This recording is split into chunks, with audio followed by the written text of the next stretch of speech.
আসসালামু আলাইকুম ভিউয়ার্স, আমাদের এখনকার খবরে আপনারা দেখবেন ঈদ সামনে রেখে কলকাতার মুসলমানদের যে সিদ্ধান্ত জানাতে মমতাকে চিঠি, কি লেখা রয়েছে চিঠিতে এই নিয়ে বিস্তারিত। আরও থাকবে ভারতে অমিত শাহর মৃত্যু গুজব, হিন্দু মতে মৃত্যুর গুজব রটালে আয়ু বাড়ে বললেন অমিত শাহ, জানাবো এই নিয়ে বিস্তারিত। এছাড়া ধ্বংসস্তূপের চূড়ায় এক সিরিয়ান পরিবারের ইফতার, জানাবো এই নিয়ে বিস্তারিত।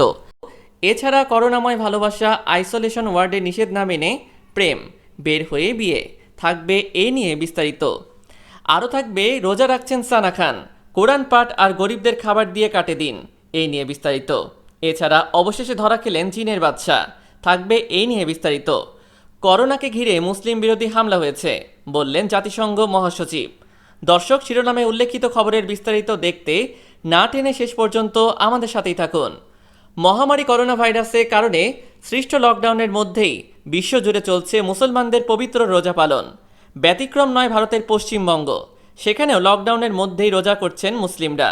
কিন্তু ঈদে কি হবে তা নিয়ে প্রশ্ন ঘুরপাক খাচ্ছে অনেকের মধ্যেই। ঈদে কি লকডাউন শিথিল হবে নাকি ঘরবন্দি হয়ে কাটবে এবারের খুশির ঈদ? এসব জল্পনার মধ্যেই পশ্চিমবঙ্গের মুখ্যমন্ত্রী মমতা বন্দ্যোপাধ্যায়কে চিঠি দিল ইমামদের সংগঠন। চিঠিতে মুখ্যমন্ত্রীকে তাদের অনুরোধ, দয়া করে ঈদে লকডাউন শিথিল করবেন না। আনুমানিক আগামী 25শে মে ঈদ। মুসলিম সম্প্রদায়ের সবথেকে বড় এই উৎসবে এবার ঝুলছে লকডাউনের কাঁটা। এরই মধ্যে ঈদের কেনাকাটা লাটে উঠেছে, তাতে সাধারণ মানুষের সঙ্গে মন খারাপ ব্যবসায়ীদেরও। তবে করোনা সংক্রমণ যে হারে ছড়াচ্ছে তার মধ্যে লকডাউনের সিদ্ধান্তের বিরোধিতা করছেন না কেউ, মুসলমানরাও না। বিশেষ করে রাজ্যের একাধিক মুসলিম অধ্যুষিত এলাকায় সংক্রমণের ভয়াল চেহারা। এই পরিস্থিতিতে লকডাউন শিথিল হলে কী যে ভয়াবহ পরিণতি হতে পারে তা বিলক্ষণ জানা আছে ইমামদের। তাই মুখ্যমন্ত্রীকে ঈদ উপলক্ষে লকডাউন না তোলার বিনীত অনুরোধ করেছেন তারা। সঙ্গে ইমামদের পক্ষ থেকে জানানো হয়েছে, কেন্দ্রীয় সরকার 30 মের আগে লকডাউন তুলে নিলেও রাজ্য সরকার যেন তা না করে। চিঠির একটি অংশে লেখা হয়েছে, পশ্চিমবঙ্গের স্বার্থে অন্তত 30শে মে পর্যন্ত লকডাউন বাড়িয়ে দিন। আগে মানুষ বাঁচুক, তারপর উৎসব। আমরা এত ত্যাগ করেছি, আরও করব। ভারতের স্বরাষ্ট্রমন্ত্রী অমিত শাহ বেশ কয়েকদিন ধরেই প্রকাশ্যে আসছিলেন না, তাতেই গুজব ছড়িয়ে পড়ে অসুস্থতা নিয়ে। এক পর্যায়ে রীতিমতো মৃত্যুর গুজবও ছড়িয়ে পড়ে।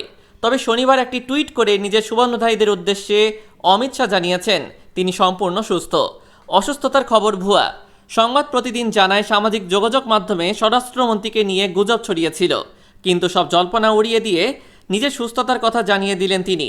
অমিত শাহ বলেন, যখন এসব গুজব আমার নজরে আসে আমি ভাবলাম মানুষ নিজের কল্পনা শক্তিতে ভর করে থাকুক, তাই আমি কোনো প্রতিক্রিয়া দেইনি। সমালোচকদের খোঁচা দিয়ে তিনি আরও লিখেন, আমার বেশ কয়েকজন বন্ধু, স্থানীয় ব্যক্তি আমার সম্পর্কে সোশ্যাল মিডিয়ায় অপপ্রচার করছে। কেউ কেউ তো টুইট করে আমার আত্মার শান্তি কামনাও করেছেন। অমিত শাহ বলেন, দেশ যখন করোনা ভাইরাসের মহামারীর সঙ্গে লড়াই করছে আর দেশের স্বরাষ্ট্রমন্ত্রী অনেক রাত পর্যন্ত মন্ত্রণালয়ের কাজ নিয়ে ব্যস্ত থাকছে, তখন এইসব বিষয় ভাবার অবকাশ থাকে না। ধ্বংসস্তূপের চূড়ায় এক সিরিয়ান পরিবারের ইফতার। পূব আকাশে সূর্য অস্ত গেছে কিছু সময় আগেই। চারদিক নীরব, পশু পাখির কলতান নেই, নেই মানুষের হৈ হুল্লোড়। শুধু আছে গোলার আঘাতে ধসে যাওয়া বাড়ি, পুড়ে অঙ্গার হওয়া দেয়াল আর খসে পড়া ইট বালুর স্তূপ। সারি সারি বাড়িগুলো ধ্বংসস্তূপে রূপ নিয়েছে। এক নজরে মনে হবে ভূমিকম্পে ধসে গেছে। সেই ধ্বংসস্তূপের এক চূড়ায় ইফতার সাজিয়ে বসেছে তারেক আবু জিয়াদের পরিবার। মা, স্ত্রী, 3 সন্তান সহ পরিবারের অন্য সদস্যদের নিয়ে স্মৃতি বিজড়িত বাড়িতে এসেছেন 29 বছর বয়সী এই সিরিয়ান যুবক। সিরিয়ার উত্তরাঞ্চলের আহিরা শহরে ছিল তারেক আবু জিয়াদের বসবাস। একটা সময় মুখরিত থাকতো তাদের বাড়িটি, খোশ গল্পে কাটতো তাদের সময়। 3 সন্তানের দৌড়ঝাঁপে প্রাণ পেত বাড়িটি, কিন্তু সব শেষ হয়ে যায় গত বছর। সিরিয়ার সরকারি বাহিনী যখন শহরটিতে বিমান হামলা চালায়, পরিবার নিয়ে শহর ছেড়ে পালায় আবু জিয়াদ। শুধু তিনিই নন, তার মতো আরও অনেকেই পালায়। ইফতার করার জন্য জায়গা ঠিক করছেন আবু জিয়াদের পরিবার। সিরিয়ার প্রেসিডেন্ট বাশার আল আসাদের 9 বছরের যুদ্ধকালীন সময় সর্বশেষ আক্রমণস্থল ইদলিব প্রদেশের প্রায় 10 লাখ মানুষ তখন পালিয়ে প্রাণ বাঁচান। আহিরা শহরের বাসিন্দারা চলে যান উত্তরের দিকে, চলে যান আবু জিয়াদের পরিবারও। কিন্তু স্মৃতি তাড়িয়ে বেড়ায় তাকে। শৈশব থেকে কৈশোর, বেড়ে ওঠার এই সময়টা যে কেটেছে ওই বাড়িতেই। মধুর আরও কত স্মৃতি। রমজানে পুরো পরিবারের সাথে ইফতার, ঈদুল ফিতর, ঈদুল আজহা। এখন সেই স্মৃতিগুলোই যন্ত্রণা বাড়াতে থাকে আবু জিয়াদের। ফিরে আসতে চান স্মৃতি বিজড়িত এই বাড়িতে। ধ্বংসস্তূপের একটি টুকরো প্রাণ ফিরে পেয়েছে, তাই গত মাসে চলে আসেন শহরে। কিন্তু ধ্বংসস্তূপে পরিণত হওয়া বাড়িটিতে আর ফিরতে পারেন না। কিন্তু রমজান মাস চলছে, বাড়িতে একদিন ইফতার করার ইচ্ছাটা বারবার উকি দিচ্ছে। ইচ্ছাটা জানান পরিবারের সদস্যদের, তারা একেবারে রাজি হয়ে যান। কিন্তু সেখানে তো ইফতার বানানো যাবে না, তাহলে উপায়টা মা জানালেন। বললেন, আমরা ইফতার বানিয়ে নিয়ে যাব, সেখানে গিয়ে শুধু সাজিয়ে নেব। ইফতার করছে আবু জিয়াদের পরিবার। যা কথা তাই কাজ। প্রয়োজনীয় সব কিছু গুছিয়ে মা, স্ত্রী, সন্তানসহ পরিবারের অন্য সদস্যদের নিয়ে রওনা হলেন আবু জিয়াদ। রওনা হলেন বাড়ির উদ্দেশ্যে। তাদের পা পড়তেই প্রাণ ফিরে পেল বাড়িটি। ধ্বংসস্তূপের একটি অংশ ইফতার করার জন্য ঠিক করা হলো। আবু জিয়াদের মা আর স্ত্রী মিলে সেটি পরিষ্কার করে মাদুর বিছালেন। গ্লাসে শরবত ঢেলে ধীরে ধীরে বাকি ইফতার সাজালেন। ততক্ষণে বাড়ির আনাচে কানাচে ঘুরে বেড়ান আবু জিয়াদ। বলতে থাকেন মনের কথাগুলো। প্রতি বছর আমরা এখানে রমজান পালন করতাম, তাই এই রমজানে অন্তত একটা দিন এখানে ইফতার করতে চাচ্ছিলাম। মা বললেন, খাবার সাথে করে নিয়ে আসবো। তবে সবচেয়ে গুরুত্বপূর্ণ বিষয়টি ছিল নিজের বাড়িতে আবার ইফতার করা। করোনাকে কেন্দ্র করে বিশ্বব্যাপী ঘৃণা ও বিদেশিদের ভয় পাওয়া, কাউকে বলির পাঠা বানানো এবং আতঙ্ক ও গুজব ছড়ানোর সুনামি বয়ে চলছে বলে মন্তব্য করেন জাতিসংঘের মহাসচিব আন্তোনিও গুতেরেস। খবর জার্মান ভিত্তিক সংবাদ সংস্থা ডয়েচে ভেলের। এক বিবৃতিতে গুতেরেস বলেন, অনলাইনে ও রাস্তায় বিদেশি বিরোধী দৃষ্টিভঙ্গি বেড়েছে এবং কোভিড-19 সম্পর্কিত মুসলিম বিরোধী হামলার ঘটনা ঘটেছে। জাতিসংঘের মহাসচিব বলেন, অভিবাসী ও শরণার্থীদের ভাইরাসের সূত্র হিসেবে অপবাদ দেওয়া হয়েছে এবং তারপর তাদের চিকিৎসা দেওয়া হয়নি। সবচেয়ে বেশি ঝুঁকিতে আছেন বয়স্করা, তাদের মেরে ফেলা যেতে পারে এমন নিন্দনীয় মিমও দেখা গেছে। এ সময় বিভিন্ন স্থানে সাংবাদিক, হুইসেল ব্লোয়ার, স্বাস্থ্যকর্মী, ত্রাণ ও মানবাধিকার কর্মীরা তাদের কাজ করছেন বলে তাদেরও টার্গেট বানানো হচ্ছে বলেও মন্তব্য করেন জাতিসংঘের মহাসচিব। এই সময় সব মানুষের প্রতি সংহতি দেখাতে রাজনৈতিক নেতাদের প্রতি আহ্বান জানান তিনি। এছাড়া বর্ণবাদী, নারী বিদ্বেষ সহ অন্যান্য ক্ষতিকর কন্টেন্ট সরিয়ে ফেলতে গণমাধ্যম, বিশেষ করে সামাজিক মাধ্যমের প্রতি আহ্বান জানান জাতিসংঘের মহাসচিব। গুতেরেস বলেন, আমি আপনাদের যেখানে আছেন সবাইকে ঘৃণার বিরুদ্ধে দাঁড়াতে, একজন আরেকজনকে সম্মান দেখাতে এবং দয়া ছড়ানোর সব সুযোগ গ্রহণ করার আহ্বান জানাচ্ছি। তিনি বলেন, আমরা কে, কোথায় থাকি, কি বিশ্বাস করি কিংবা অন্য কোনো বৈশিষ্ট্যের পরোয়া করে না কোভিড-19। সানা খান ভারতের টেলিভিশনের বেশ জনপ্রিয় মুখ। এই রমজান মাসে নিয়মিত রোজা রাখছেন সানা।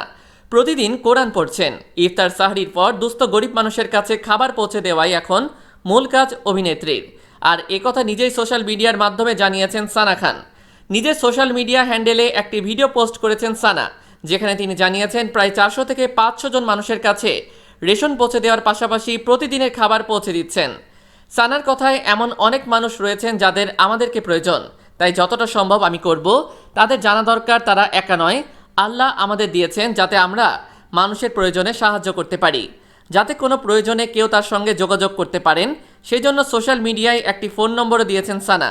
তার কথা, আমার টিম মানুষের কাছে খাবার পৌঁছে দিতে কাজ করছেন, কেউ যেন অভুক্ত না থাকে। ভিডিওতে সানা আরও বলেছেন, আমার সাহায্যকারী সাহায্য করতে গিয়ে দেখেছেন একটা আশ্রয়স্থলে 350 জন মানুষ রয়েছেন। তখনই আমরা সেখানেও খাবার পাঠানোর ব্যবস্থা করেছি। তবে আমার সাহায্যকারী যে যুবকটি খাবার দিতে গিয়েছিলেন, ওর মাথায় ফেস টুপি দেখে একজন জিজ্ঞাসা করেছে, এই খাবার কি শুধু মুসলিমদের জন্য নাকি হিন্দু ও মুসলিমদের জন্য আলাদা খাবার রয়েছে? এগুলো শুনে খুব দুঃখ লাগে। খাবার সকলের জন্য, খাবারের কোনো ধর্ম হয় না। কিশোরগঞ্জে একটি প্রাইভেট কার সহ কথিত জিনের বাচ্চা প্রতারক চক্রের 2 সদস্যকে গ্রেফতার করেছে র্যাব 14 CPC-2 এর একটি দল। তারা হলেন গাইবান্ধা জেলার পলাশবাড়ী উপজেলার ভবানীপুর গ্রামের ফজল হক বাবুর ছেলে জয়নাল আবিদিন ও গোবিন্দগঞ্জ উপজেলার গোপীনাথপুর গ্রামের আবুল হোসেনের ছেলে মতিউর রহমান। রবিবার দুপুরে কিশোরগঞ্জ শহরে গাইটাল বাস স্ট্যান্ড এলাকা থেকে তাদেরকে গ্রেফতার করা হয়। র্যাবের company commander lieutenant commander BNM Shovon Khan জানান, প্রাথমিক জিজ্ঞাসাবাদে তারা স্বীকার করেছে গাইবান্ধা থেকে দীর্ঘদিন যাবৎ ময়মনসিংহ, নেত্রকোনা, কিশোরগঞ্জ সহ বিভিন্ন জেলায় কথিত জিনের বাচ্চা পরিচয়ে নকল স্বর্ণের মূর্তি দেখিয়ে সাধারণ মানুষকে বিভিন্নভাবে প্রলোভনের মাধ্যমে প্রতারণা করে আসছিল। গত 7ই মে নকল স্বর্ণের মূর্তি প্রদানের মাধ্যমে 1 লক্ষ টাকা ও 6 ভরি স্বর্ণ প্রতারণা করে নিয়ে যায় মর্মে র্যাব একটি অভিযোগ পায়। এই অভিযোগের ভিত্তিতে গোয়েন্দা নজরদারি বৃদ্ধি করে র্যাব তাদের অবস্থান শনাক্ত করে অভিযান চালানো হয়। পরে তাদেরকে মামলা দিয়ে কিশোরগঞ্জ মডেল থানায় সোপর্দ করা হয়। করোনা ভাইরাসের প্রাদুর্ভাবে বিপর্যস্ত হয়ে পড়েছে গোটা বিশ্ব। চারিদিকে করোনার খারাপ খবর, তবে দুই একটা মন ভালো করা খবরও নজরে আসছে। এবার যেমন করোনার জন্যে আইসোলেশন ওয়ার্ডে গিয়েই এক তরুণী তাদের জীবনের সবচেয়ে বড় সিদ্ধান্ত নিয়ে নিলেন। ঘটনাটি ঘটেছে দেশের জয়পুরহাটের আক্কেলপুর উপজেলায়। করোনার জন্যে সেখানে তৈরি আইসোলেশন সেন্টারে ভর্তি থাকা এক তরুণ ও তরুণীর মধ্যে হয়ে গেল প্রেমের সম্পর্ক। তাদের সেখানে আনা হয়েছিল করোনা ভাইরাসের চিকিৎসার জন্য। জানা গেছে অনেকবার নিষেধ করার পরও আইসোলেশনে থাকা ওই তরুণ ও তরুণী তাদের নিজ নিজ তলার বারান্দায় দাঁড়িয়ে কথা বলতেন কয়েকদিন। এরপরই দুজন বুঝতে পারেন মনের মানুষ তারা খুঁজে পেয়েছেন ভাইরাসের সঙ্গে যুদ্ধ করতে করতেই। এরপর দুজন সুস্থ হলে তাদেরকে ছেড়ে দেওয়া হলে দুজনেই ঠিক করেন আর দেরি নয়, এবার সেরে ফেলতে হবে বিয়ে। সেই মোতাবেক তারা ঘরোয়াভাবে বিয়ে করেছেন বলে জানা গেছে।